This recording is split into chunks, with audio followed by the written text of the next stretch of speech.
ಮಾತನಾಡಿಸ್ತಾ ಹೋಗ್ತೀನಿ. ನಟ ಪ್ರಥಮ್ ಅವರೀಗ ಉಪವಾಸ ಸತ್ಯಾಗ್ರಹಕ್ಕೆ ಕೂರ್ತಾ ಇರುವಂಥದ್ದು, ಹೀಗಾಗಿ ಅವ್ರನ್ನ ಮಾತನಾಡಿಸ್ತಾ ಹೋಗ್ತೀನಿ.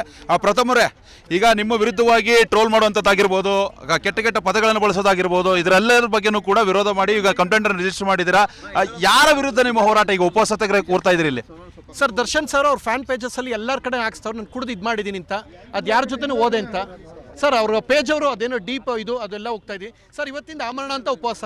ನನಗೆ ಹೆಚ್ಚು ಕಡಿಮೆ ಆದರೆ ಆ ಮನುಷ್ಯ ಬಂದು ಆನ್ಸರ್ ಮಾಡಬೇಕು ಸರ್. ಇವತ್ತು ಬರದೇ ಹೋಗಲಿ ಸರ್, ಒಂದು ನಿಮಿಷ, ಈ ಕೇಸಿಗೆ ಬರದೇ ಹೋಗಲಿ, ನಾನು ಇನ್ನೊಂದು ಬೇರೆ ನಿರ್ಧಾರ ತಗೋತೀನಿ. ಆ ನಿರ್ಧಾರ ಇನ್ನಷ್ಟು ಬಿಸಿ ಮುಟ್ಟಿಸುತ್ತೆ ಅವ್ರಿಗೆ.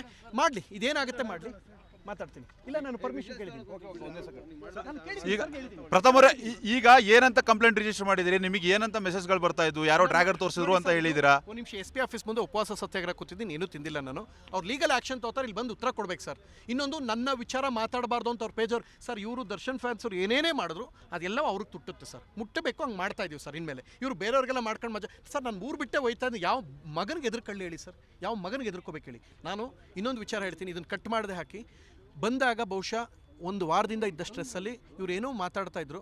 ನನಗಂದ್ರು ಅಂದ್ಕೊಂಡು ಸರ್, ನಿಮ್ದೇನೋ ಮಾತಾಡೋಕೆ ಹೋಗಬೇಡಿ ಅಂತ ಹೇಳಿದೆ. ನಾನು ಪಬ್ಲಿಕ್ಕಲ್ಲಿ ಝೀ ಮೀಡಿಯಾದ ನನ್ನ ಸಹೋದ್ಯೋಗಿ ಸ್ನೇಹಿತರನ್ನ ನಾನು ಬಹಿರಂಗ ಕ್ಷಮೆ ಕೇಳ್ತೀನಿ. ಯಾಕೆಂದರೆ ಆಕ್ರೋಶದಲ್ಲಿ ನಾನು ಆಡಿದರೆ ಇದನ್ನು ನಾನು ಕಟ್ ಮಾಡ್ಕೊಳ್ಳಿ ಕಿವಿಲಿ ಹೇಳೋದು ಮಾಡಲ್ಲ.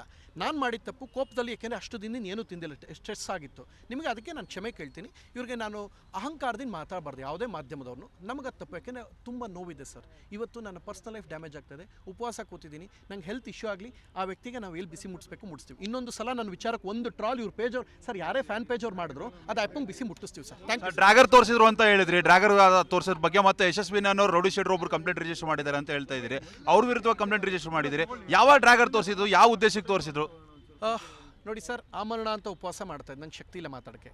ಏನಕ್ಕೆ ತೋರಿಸ್ರು ಅಂತ ದರ್ಶನ್ ಅವ್ರ ಜೊತೆ ಬ್ಯಾರಿಕಲ್ಲಿ ಇದ್ದವ್ರು ಮಾಡಿದ್ದು. ದಯಮಾಡಿ ಹೊರಡಿ, ನಂಗೆ ಶಕ್ತಿ ಇಲ್ಲ ಸರ್. ಪ್ಲೀಸ್, ನಿಮ್ಮ ಕೈ ಮುಗಿತೀನಿ ಮಾತಾಡೋಕ್ಕೆ. ಕೊನೆಯದಾಗಿ ದರ್ಶನ್ ಫ್ಯಾನ್ಸ್ಗೆ ದರ್ಶನ್ ಅವ್ರಿಗೆ ಏನು ಹೇಳ್ತೀರಿ ಸರ್? ದರ್ಶನ್ ಅವರು ಇದನ್ನು ನಿಲ್ಲಿಸಬೇಕು, ಮೊದಲನೇದು. ಎರಡನೇದು, ಅವ್ರ ಫ್ಯಾನ್ ಪೇಜಲ್ಲಿ ನಾನು ಅದೇನೋ ಬಾಡಿಗೆ ಕಟ್ಟಿಲ್ವಂತೆ, ಇವ್ರ ಅಪ್ಪ ಕೊಟ್ಟಿದ್ನ ಅಂತ, ಅದನ್ನು ಆ ಪ್ರಶ್ನೆ ನಮ್ಮ ವ್ಯಕ್ತಿಗೆ ಮಾಡಿಸ್ತಾ ಇರೋ ನನ್ನ ಮಗನಿಗೆ ಕೇಳಿ. ಆಮೇಲೆ ನಾನು ಯಾರ ಜೊತೆ ಸುತ್ತೀನಿ, ನಾನು ನನ್ನ ಹೆಂಡತಿಗೆ ಮಾತ್ರ ಆನ್ಸರ್ಬಲ್ಲು, ನಿಮ್ಮ ಥರ ಅಲ್ಲ ಅಂತ ಹೇಳಿ ಅವ್ರಿಗೆ. ನಾನೇ ಊರು ಬಿಟ್ಟು ಹೋಗ್ತಾ ಇದ್ದೀನಿ, ಯಾವ ಮಗನಿಗೆ ಯಾಕೆ ಹೆದರ್ಕೋಬೇಕು ಅಂತ ಉಗಿದೇಳಿ, ಉಗಿದು ಕ್ಯಾಕರ್ಸಿ ಮೊಕ್ಕೆ ಉಗಿದೇಳಿ. ಅಲ್ಲ, ಉಗಿಬೇಕು, ನೀವು ಊರ್ ಬಿಟ್ಟು ಹೋಗಲ್ಲ ಅಂತೀರಿ. ಈಗ ನೋಡಿದ್ರೆ ಊರ್ ಬಿಟ್ಟು ಹೋಗ್ತೀನಿ ಅಂತೀರಿ, ಹೆದರಲ್ಲ ಅಂತೀರಿ. ಏನಿದು ಮಾತಿನ ಅರ್ಥ? ಸರ್, ಉಪವಾಸದಲ್ಲಿರೋನು ನಾನು ಇನ್ನೊಂದು ಇದು ತುಂಬ ದೊಡ್ಡದಾಗ್ತಾ ಇದೆ. ಕನ್ನಡ ಚಿತ್ರರಂಗದಲ್ಲಿ ಇದಾಗಬಾರ್ದಾಗಿತ್ತು, ದುರಂತ ಬೆಳವಣಿಗೆ. ಆಮೇಲೆ ಯಾರೋ ಹೇಳ್ತಾ ಇದ್ದಾರೆ ಸೌಜನ್ಯ ವಿಚಾರಕ್ಕೆ ದಿಪ್ಸಪ್ಸ್ ಅಲ್ಲ ಸರ್, ಆ ಹೆಣ್ಮಗುಗೆ ಯಾರು ನ್ಯಾಯ ಸಿಗಬೇಕು ಅಂತಾರಲ್ಲ, ಸಿಗಬಾರ್ದು ಅಂತ ಹೇಳಿ. ಆ ಆರೋಪಿಗಳಿಗೆ ಶಿಕ್ಷೆ ಆಗಲಿ, ಮಳೆ ಬರಲಿ, ಏನಾರಾಗಲಿ, ಈ ಮನುಷ್ಯಂಗೆ ಬಿಸಿ ಮುಟ್ಲಿ ಸರ್. ಬಿಸಿ ಮುಟ್ಟಿಸ್ಬೇಕು, ಮುಟ್ಟಿಸ್ತಾ ಇದ್ದೀನಿ ಸರ್. Thank you. ಹೋಗ್ಬನ್ನಿ ಸರ್. ಇದಾಗಿತ್ತು ಪ್ರಥಮ್ ಅವರ ಮಾತು.